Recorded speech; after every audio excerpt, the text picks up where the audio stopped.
estudié en un colegio de monjas, todo mi bachillerato. Y en esa área, el colegio de monjas es como salesiano, es como hacia ese lado. Hay un personaje muy famoso que se llama Don Juan Bosco. Él fue un párroco que también era profesor hace muchos, muchos años, como no sé, unos 200 años, realmente no me atrevo a decir porque no tengo idea. Pero él amó muchísimo a los jóvenes, su trabajo principalmente fue con los jóvenes. Y siempre a nosotras nos hablaban de Juan Bosco, de Juan Bosco, de Juan Bosco. Y hay una palabra o una frase muy famosa de él que a mí se me quedó grabada. Y es esta: los jóvenes no solo deben ser amados, sino que deben notar que se les ama, deben sentirse amados. Y yo creo que esto no solamente se refiere a los jóvenes, creo obviamente que esto es para todo el mundo necesita sentirse amado, pero hoy estoy hablándole a los jóvenes, aunque bienvenidos todos los adultos que estén acá con nosotros reunidos. En la Biblia hay muchísimas historias acerca de jóvenes, acerca del amor también, pero hay una en particular que a mí me encanta y es la historia de Juan, el discípulo de Jesús. ¿Por qué me gusta tanto? Porque Juan es conocido como el discípulo amado, como el discípulo al que Jesús amaba. Yo estoy segura que Jesús amaba a todos sus discípulos, a todos sus 12, pero Juan era el discípulo amado. Pero hoy les quiero contar quién fue Juan. Juan es el autor de varios libros de la Biblia. El Evangelio de Juan, para empezar, que es una de las 4 cámaras por las cuales fue grabada la historia de Jesús. Escribió primera, segunda y tercera de Juan, que son cartas a las iglesias. Ya Jesús en ese entonces había muerto. También escribió Apocalipsis, que es el libro favorito de muchos de nosotros, tal vez. Este libro nos narra el final de los tiempos, entonces, es el libro llamado el libro de las revelaciones, y lo escribió Juan. Así que es un personaje importante, yo creo, pero hoy no quiero enfocarme tanto en como Juan, el gran profeta, Juan, el gran discípulo de Jesús, Juan, no. Hoy les quiero hablar de Juan, el discípulo amado. Y ese es el título que le he puesto a la palabra el día de hoy, el discípulo amado. Juan era tan importante para Jesús que muchos piensan que él era el favorito de Jesús. ¿Se imaginan eso? ¿Se imaginan ser el favorito de Jesús? Yo les voy a contar algunos momentos en la Biblia donde se refleja esto que les estoy diciendo, porque esto es verdad. Vamos a ir a Juan 13, versículos 21 al 26. Dice: habiendo dicho Jesús esto, se conmovió en espíritu y declaró y dijo: de cierto os digo que uno de vosotros me va a entregar. Entonces los discípulos se miraban unos a otros, dudando de quién hablaba. Y uno de sus discípulos, al cual Jesús amaba, estaba recostado al lado de Jesús. A este pues hizo seña Simón Pedro para que le preguntase quién era aquel de quien hablaba. Él entonces, recostado cerca del pecho de Jesús, le dijo: Señor, ¿quién es? Respondió Jesús: a quien yo diere el pan mojado, aquel es. Y aquel mojando el pan lo dio a Judas Iscariote, hijo de Simón. Bueno, esto es algo tremendo, porque acá estaban en barca. Jesús estaba reunido con sus discípulos alrededor de la mesa y dice la Biblia, esto me parece muy bonito porque estamos leyendo el libro de Juan, o sea, esto lo escribió Juan. Pero Juan nunca escribió yo, el discípulo al que Jesús amó, jamás. Él dice, él habla de él siempre en tercera persona, él nunca se revela como, hey, yo soy el discípulo amado. Entonces eso es un detalle muy bonito que quiero que tengamos en cuenta de Juan. Y dice el versículo 23, uno de sus discípulos, al cual Jesús amaba, hace la salvedad, estaba recostado al lado de Jesús. Entonces yo veo acá algo, y es que aunque habían 12 personas, 13 con Jesús en ese lugar, Juan estaba al lado de Jesús, pegado a Jesús.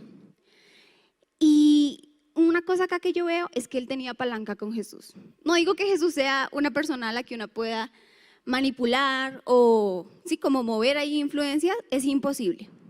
Pero yo creo que Jesús le dio permiso a Juan de tomarse ciertas confianzas que los otros discípulos no tenían. Al punto que Pedro le hace, pregúntale, ¿quién es? Porque Pedro no se sentía en la confianza, aunque Pedro también era uno de sus más cercanos, él no se sentía en la confianza de preguntarle, pero sabía quién sí la tenía, y era Juan. Y Juan dice que se le recostó en el pecho a Jesús y arranca a coquetearle y le dice, Señor, ¿quién es? ¿A ustedes no les ha pasado que ustedes tienen sí como más cercanía con alguna persona de pronto de rango importante y los utilizan a ustedes de mensajeros? A mí me ha pasado varias veces con Dani, porque él es el director de la alabanza. Y yo siempre soy como, amor, no podríamos de pronto este domingo tal color, aunque él ya ha dicho algún color. O la monita también tiene influencia con él harto. Y ella es, amor, mi papi, ¿será que podemos ponernos de amarillo mañana? Y Dani nos da ese permiso que obviamente nadie, yo no creo que nadie de la alabanza le haya dicho, Dani, ¿podemos tener mañana azul? No. Cuando uno se le acerca y cuando uno le dice, ven, puedo usar mis influencias contigo, es porque uno sabe que tiene esa confianza. Ahora, ¿cuál fue esa confianza? Fue preguntarle algo duro. Jesús estaba diciendo, alguien de ustedes me va a entregar, me va a traicionar. Eso era una pregunta reveladora. Y Juan le pregunta, Señor, dinos, ¿quién es? ¿Sabes por qué Juan lo pregunta? Porque él estaba tan seguro que no iban a decir su nombre. O sea, yo no me atrevería a decir como, si yo sé que de pronto soy medio paila, que no, es así. Pero decir como, Jesús, dinos quién es, sabiendo que de pronto pueden decir mi nombre, yo no me atrevo a preguntar. Por eso yo creo que Pedro tampoco preguntó y mandó a Juan. Y Juan estaba seguro que él no iba a ser el que iba a entregar a su amado Jesús. Y le pregunta. Y en el versículo 26 vemos que le respondió Jesús. Bueno, ahí dice, bueno, básicamente va a ser Judas el que me entregue. Entonces Jesús le respondió. Jesús no se guardaba cosas con él. Vamos a ver otra escena hermosa ahí mismo en Juan 19, versículo 25. Aquí, bueno, Jesús antes estaba anunciando su muerte, acá obviamente ya son unas escenas adelante y Jesús ya es crucificado. Versículo 25 dice, estaban junto a la cruz de Jesús, su madre y la hermana de su madre, María, mujer de Cleofas, y María Magdalena. Cuando vio Jesús a su madre, ¿y a quién más? Y al discípulo a quien él amaba, que estaba presente, dijo a su madre, mujer, he ahí a tu hijo. Acá esto me parece tremendo porque la Biblia se encargó de relatarnos quiénes se quedaron hasta el final. Cuando a Jesús lo toman preso, Jesús les da como el permiso a ellos de que se vayan. Sí, Jesús les dice como, vayan porque van a venir ahora por ustedes. Y muchos dijeron, ok, adiós, y se van. Pero Juan no. Juan decidió quedarse. Y junto a la cruz dice que estaba su mamá y su tía, y que estaba María Magdalena y otra María, pero estaban como las mujeres, que ya hemos hablado mucho de que las mujeres y ese amor especial que ellas tienen con Jesús, pero a pesar de que estaban solo las mujeres, también estaba Juan. ¿Cuánto lo amaba Jesús y cuánto confiaba él en él? Que le dijo, yo me muero, mi mami está sola, necesito que tú te encargues de ella. ¿Cuántos pondrían a su mamá en manos de otra persona?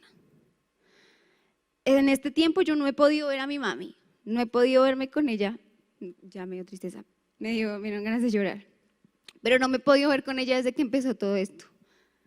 Pero sí estoy pendiente con mi hermana, que sé que está cerca. Hermana, y les falta algo, ¿están bien? ¿Cómo está mi mami? Hablo con ella todo el tiempo, porque nosotros amamos a nuestras mamás y Jesús sabía que Él se iba. Y que ¿qué tal el corazón de Jesús para empezar? Él muriéndose del dolor pensaba en el bienestar de su mamá. Y le dice, ahí está tu mamá. Y María, mamita hermosa, ahí está tu hijo. Así, a ese nivel de confianza Jesús conocía y amaba a Juan, que estaba dispuesto a entregarle a su mamá para que la cuidara, porque sabía que iba a estar en buenas manos. Vamos a ver Juan 20 del 1 al 4. Aquí nuestro amado Jesús murió y resucitó. Dice, el primer día de la semana, María Magdalena fue de mañana, siendo aún oscuro, al sepulcro y vio quitada la piedra del sepulcro. Entonces corrió y fue a Simón Pedro y al otro discípulo, aquel al que amaba a Jesús. Si ven que Juan nunca dice, estábamos Pedro y yo. No, él dice, Pedro y otro discípulo que dicen que Jesús lo amaba mucho. Entonces, ahí está pintado Juan. Y les dijo, se han llevado del sepulcro al Señor y no sabemos dónde le han puesto. Y salieron Pedro y el otro discípulo y fueron al sepulcro. Corrían los dos, pero el otro corría mucho más aprisa, más que Pedro, y llegó primero al sepulcro.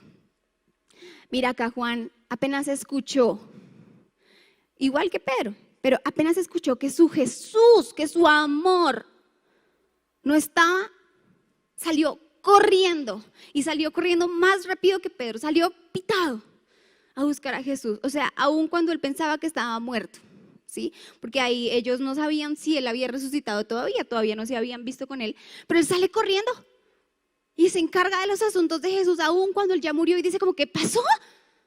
¿Cómo así? Y sale corriendo Juan. Entonces esta es otra cosa que me parece tremenda. Y es que ya, pues Jesús se murió, muchos discípulos estaban como volvieron a sus trabajos anteriores, ya todo está perdido. No, Juan esperó a que se acabara el Shabbat y fue a visitar a Jesús, aún después de que todo parecía perdido. Vamos a ver Juan 21, 6 y 7.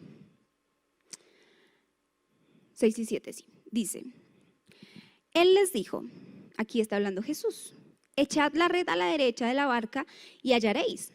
Entonces la echaron y ya no la podían sacar por la gran cantidad de peces. Entonces aquel discípulo a quien Jesús amaba, ¿quién es entonces? Juan. Dijo a Pedro, es el Señor. Simón Pedro, cuando oyó que él era el Señor, se ciñó la ropa porque se la había despojado y se echó al mar. Aquí no vamos a ver por qué Pedro se vistió para meterse al agua, sino el hecho de que Juan fue el que reconoció a Jesús. Estaban los discípulos en la barca porque, como les digo, volvieron a sus anteriores trabajos y en un momento no pescaban. Y desde la orilla había alguien allá que les dijo, echen la red al otro lado y ahí van a encontrar. Y ahí Juan reconoció a Jesús. Fue Juan el que dijo, es Jesús. Esto es tremendo. Vamos a ver otra mención, ya la ultimita que hay en la Biblia, o que yo encontré. Está en Juan 21 del 20 al 22. Este Juan 21, 20 tiene un título que se llama El discípulo amado. Dice, volviéndose Pedro, bueno, recordemos, aquí recapitulemos, Jesús ya resucitó y ya por fin se encontró con sus discípulos. Y Jesús tenía como sus tres más pegaditos y como sus tres más de confianza entre todos los 12, que eran Pedro, Juan y Santiago, ¿cierto? Juan y Santiago los hermanos, Juan y Santiago son hermanos. Y en este momento Jesús le dice a Pedro, como necesito hablar contigo un momentico, ¿sí? Vente conmigo un momento. Entonces, cuando ellos se van a ir a hablar, como Juan no puede dejar solo a su amor, Juan se les pega. Pero no como sí, yo quiero escuchar la conversación, sino solamente él no quería perder de vista a Jesús, no sea que se le volviera a ir. Y dice el versículo 20, volviéndose Pedro vio que le seguía el discípulo a quien amaba a Jesús, el mismo que en la cena se había recostado al lado de él y le había dicho, Señor, ¿quién es el que te ha de entregar? La modestia de Juan es una hermosura. Cuando Pedro le vio, le dijo a Jesús, Señor, ¿y este qué? Jesús le dijo, si quiero que él se quede hasta que yo venga, ¿qué a ti? Sígueme tú. Veamos el versículo 23. Este dichoso se extendió entonces entre los hermanos que aquel discípulo no moriría. Pero Jesús no le dijo que no moriría, sino, si quiero que él quede hasta que yo venga, ¿qué a ti? O sea, Jesús ahí ya estaba dándonos como una pista de lo que iba a ser el futuro de Juan, pero vean cómo Jesús lo defiende. Jesús realmente llamó a Pedro aparte y tenía, digamos, el derecho de decirle, Juan, mi amor lindo, ahorita hablamos, pero es que ahorita necesito hablar con Pedro. Sí le iba a decir algo importante, pero le dice, ¿y a ti qué? sea, si él quiere seguirme, si quiere quedarse acá esperándome hasta que yo venga por tercera vez, ¿a ti qué te importa? Déjalo. Entonces, qué lindo el corazón de Jesús defendiendo a su amadísimo Juan. Pero bueno, todo esto es muy tremendo, todo esto es muy hermoso, es espectacular, sí. Pero ¿sabes que a mí no me interesa tanto eso? A mí me interesa saber qué fue lo que hizo Juan para que Jesús lo amara tanto. ¿Por qué Jesús lo amaba tanto? ¿Qué puedo hacer yo para que Jesús me ame a mí como amó a Juan? Para que yo pueda ser su favorita. Y la respuesta de esto está en la vida misma de Juan. Vamos a ver varios puntitos que yo puse de por qué Jesús lo amaba tanto. El número 1 es que Jesús lo escogió. La palabra de Dios dice que muchos son los llamados, pero poquitos los escogidos. Llamados somos todos, ¿sí? La puerta del amor de Cristo está abierta para todos, pero muy poquitos son los que entran. La Biblia dice que Juan, de hecho, fue de los primeros discípulos que él escogió. Por ejemplo, Jesús iba por la playa y vio a 2 hermanos pescando, porque Juan tenía a su hermano Santiago, que también era discípulo del Señor. Y cuando Jesús ve a los hermanos, les dice: suelten su red, vengan conmigo. Y la Biblia dice que Juan soltó y dejó lo que estaba haciendo y se apresuró a seguir al Señor. Entonces, lo primero que yo veo acá es que, bueno, Juan era un joven trabajador. Él estaba trabajando con su hermano. Y aunque estaba trabajando con su hermano, apenas Jesús los llamó, ellos no se conocían así como, ay, hace rato que Jesús viene hablándonos del evangelio, pero no sé. No, acá Jesús se les presentó por primera vez y les dijo: vámonos. ¿Y Juan? Sí, Señor. Y se fue detrás de él. Entonces, Juan respondió inmediatamente. Este es el segundo punto. Él no dijo: uy, bueno, háblame un poco más de lo que me vienes a proponer, ven, sentémonos, o invítame a un café y charlamos a ver de qué se trata todo esto de Jesús, de esta misión que tú tienes. Juan no se puso con nada de eso. Él apenas lo conoció, decidió seguirlo, le obedeció, fue diligente. Y yo creo que así como Juan era con Jesús, era con sus papás. Yo creo que Juan en su casa era diligente. Yo creo que Juan en su casa era obediente. Yo creo que Juan era algo así como Dani. La monita cuenta que Dani es muy obediente. Y aunque él a veces no pone mucho cuidado en lo que uno le está diciendo en la instrucción, él va. O sea, uno le dice: amor, ¿me traes? Él de una vez sale sin escuchar qué es lo que uno le está pidiendo. Pero Juan era así, obediente. Así que yo quiero que ustedes vayan escribiendo qué me falta o qué no tengo, qué no estoy haciendo para ser un discípulo amado. Si tú estás siendo grosero con tus papás, si en este tiempo que estás en tu casa te piden porfa lava la loza y no es una rogadera, entonces te falta eso, la diligencia, la obediencia. El tercer punto, esto es algo que me pareció tremendo, es que Juan era un joven. En Juan 20 del 1 al 4 leímos ahorita que cuando escucharon que Jesús había resucitado, salió corriendo y él rebasó a Pedro, o sea, él lo pasó y llegó muchísimo antes al sepulcro. Entonces, por esto se cree que Juan realmente era joven, ¿sí? Y realmente, como tantos actos de amor que él tenía con el Señor, eran actos que un hombre como de 40 años en esa época uno diría, no me cuadra mucho. Entonces se cree que Juan tenía por ahí entre unos 18 y 22 años. Sí, es lo que se piensa. Así que qué tremendo es esto, porque nosotros los jóvenes somos tan privilegiados. No excluyo obviamente a los adultos, porque Dios tiene un cuidado especial por las mujeres, por los hombres, por los ancianos, por los niños. Pero acá estamos hablando de Juan, el discípulo amado, y era un joven. El hecho de que Juan fuera joven quiere decir que su fuerza la puso a disposición de Jesús. La fuerza vital, la fuerza de la juventud que tal vez los otros discípulos no tenían, Juan la puso al servicio del Señor.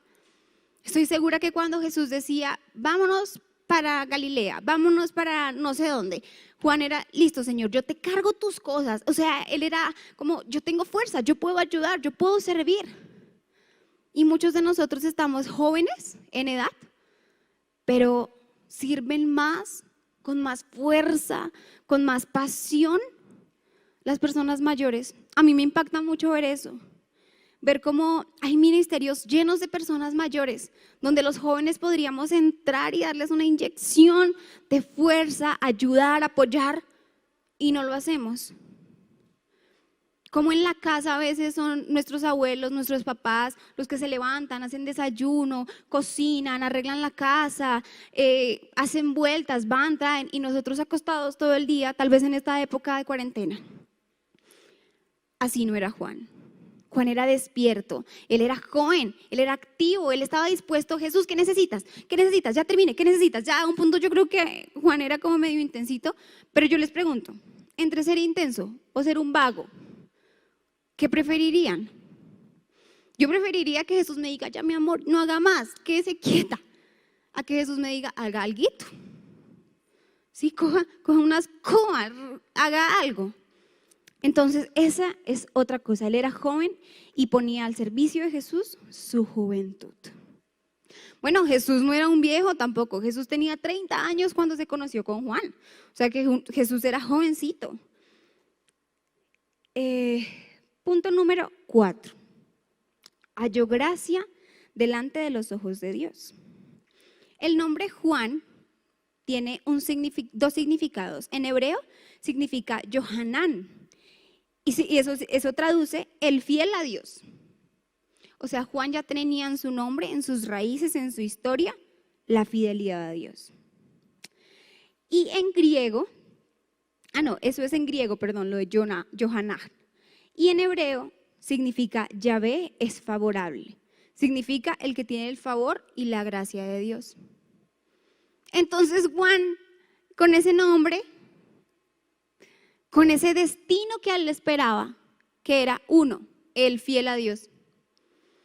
Mucha gente quiere un nombre como el fuerte, el poderoso, el invencible, pero a mí me bastaría con tener ese nombre, el fiel a Dios. Pero a veces nosotros no hallamos gracia delante de los ojos de Dios porque no le somos fiel a Dios. Le somos fieles a muchas cosas. ¿Sí? Le somos fieles a nuestro novio, le somos fieles a nuestro esposo, bueno, algunos, ¿no? Porque en estos tiempos, eso es muy raro verlo, pregúntenle a Lisbeth Rodríguez. Y le somos fieles a nuestro trabajo, le somos fieles a nuestro estudio, le somos fieles a nuestras creencias, le somos fieles a nuestro esfuerzo, a 1000 cosas, menos a Dios.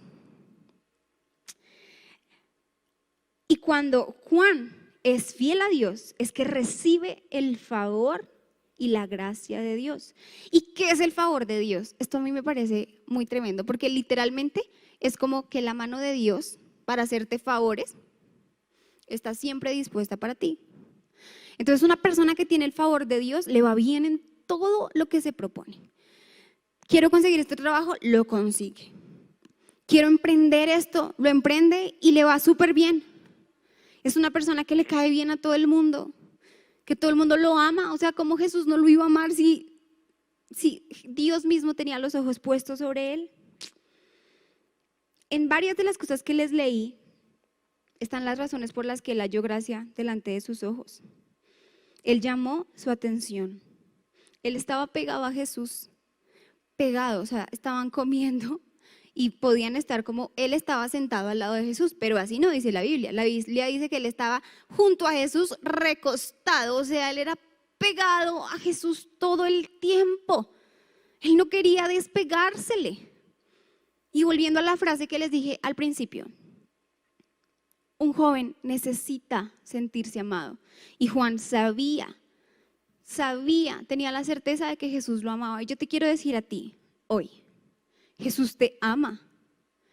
Muchas veces nosotros decimos, no siento el amor de Jesús. Mira, Jesús tenía otros 12 discípulos. Tenía que dividirse entre 12 discípulos. Pero es que no dependía de Jesús que Juan se sintiera amado. Dependía de Juan abrirse paso entre esos 12, hacerse ver, hacerse amar. Entonces, si tú eres de las personas que dice, yo no siento el amor de Jesús, yo no me siento como frío, como igual, ojo, porque eso quiere decir que estás atrás.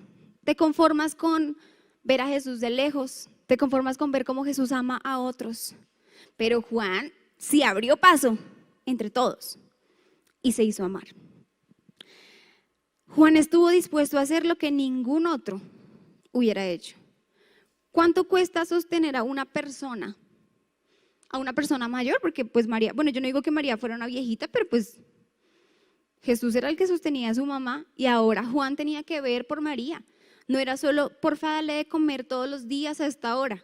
No, era, vístela, dale un techo donde vivir, manténla hasta el día en que ella muera. Eso era mucha plata. Él estuvo dispuesto a aceptar eso, sin tener de pronto los recursos, por lo mismo de que era un joven. Yo no creo que él estuviera súper acomodado. Juan asumió un reto. Juan fue el único de los discípulos que estuvo al final en la crucifixión. Fue el único de sus discípulos que se aguantó el dolor de ver a Jesús en toda la vía dolorosa cargando la cruz. Muchos discípulos, aún por dolor, no pudieron seguir viendo, no pudieron seguir a Jesús. Pero Juan, aún con el dolor, que le costaba ver lo que le estaba pasando a Jesús, con la rabia, con la ira de, uy, qué piedra, no me lo azoten más, se quedó hasta el final, hasta que Jesús murió. La palabra de Dios, ya para terminar, nos habla acerca de una mujer samaritana que estaba recogiendo agua en un pozo. Ella esperaba que todos recogieran agua para ir ella iba a horas distintas. Y estaba esta mujer ahí sacando agua cuando se encuentra con Jesús. Jesús la confronta con su pasado porque esta mujer era un poco tremenda. Y le dice, ¿dónde está tu marido? Y ella dijo, no tengo marido. Y Jesús le dice, es cierto, no tienes, porque has tenido 4 maridos, 5 maridos. Peor. Y el que ahorita tienes, con el que ahorita estás, no es tu marido. Ella trata de evadir esto diciéndole, Señor, ¿dónde debemos adorar? Porque nuestros antepasados dicen que lo hagamos en Jerusalén, pero otros dicen que lo hagamos aquí. Entonces, ¿dónde lo hacemos? Y Jesús le dice, vendrá el tiempo en que no podrán adorar ni aquí ni allá. Este es este tiempo. Ese es el tiempo que estamos viviendo hoy, donde no podemos estar aquí en nuestra casa, donde no podemos estar en la casa de nuestros líderes, donde no podemos estar en nuestra iglesia adorando. Pero Jesús hace una salvedad y dice que los adoradores, que lo adoren en espíritu y en verdad, esos son los que Él busca. Y yo les quiero contar qué fue lo que pasó con Juan al final. Resulta que Juan fue un mártir. A él lo torturaron por predicar el evangelio. O sea, aún después de que Jesús subió al cielo, resucitado, él siguió firme y fiel a Dios. ¿Cómo lo torturaron a él? A él lo sumergieron en una olla de aceite hirviendo. Así. Y lo dejaron ahí fritándose a ver si se moría o algo. Cuando lo sacaron, resulta que no estaba muerto, pero sí quedó vuelto una nada. Yo tengo este pie quemado con aceite. Cuando chiquita me quemé, tenía puestas medias de malla y a mí ahí se me ven los huequitos de la malla. Eso fue horrible cuando se me quemó ese pie, asqueroso, cuando me tenían que hacer la curación, muy feo. Pues a Juan le quemaron todo el cuerpo y no le cayó aceite, no le echaron aceite encima, lo sumergieron en aceite y él quedó tan horrible, tan deformado, tan monstruo que no lo podían ni ver y lo exiliaron, lo echaron por allá como si fuera una bolsa de basura a una isla llamada Patmos. Ahí él se hizo viejo. ¿Ustedes creen que a él le dolía su cuerpito? Yo creo que sí, mucho, porque sé cómo quemadura de aceite. Juan estaba sufriendo demasiado. Y en medio de esa tribulación, en medio de ese dolor, del exilio, de la soledad, adivinen quién se le aparece. En Apocalipsis dice que él estaba solo allá en Patmos y se le aparece Jesús, su amor, Yo no sé qué hubiera sentido Juan en ese momento, pero a él se le olvidó el dolor, se le olvidó que lo acababan de fritar vivo y se acordó de su amado, de esa época en la que él se acostaba en su pecho, de esa época en la que él le cargaba las maletas y se regocijó. Y sabes que Jesús le reveló todo el libro de Apocalipsis, pero no como, mira, escribe esto, no, se lo llevó para mostrarle. Le dio un paseo por el cielo, la cosa más espectacular. Y al final Juan murió. ¿Y sabes qué fue lo último que él vio? A su amor. Y Jesús vino a visitar a su discípulo amado. Así que yo creo que es una gran oportunidad que tenemos, porque ya no nos van a estar viendo nuestros líderes. Muchas veces actuamos porque nos ven. Yo sirvo porque me vean, porque vean que si estoy sirviendo, porque pues tengo que ir de guía al encuentro. No, mira, ahorita no van a haber encuentros por ahora. Ahorita no está tu líder viéndote, por ahora. Pero sí es un tiempo en el que Jesús está viendo. Y Jesús, mira, léete el libro de Juan, conoce a Juan. Yo quisiera ser como Juan, de verdad. Obviamente quisiera ser como Jesús, pero saber que Jesús me ama, que soy su favorita, su amada, que el día que estemos nosotros, los de esta época en la Biblia, y yo esté escribiendo el libro de Primera de Valentina, cuando yo me refiera a mí, yo quiero escribir, estaban Dani, la monita, y otra discípula a la que Jesús amaba mucho, más que a todos. Yo quisiera eso.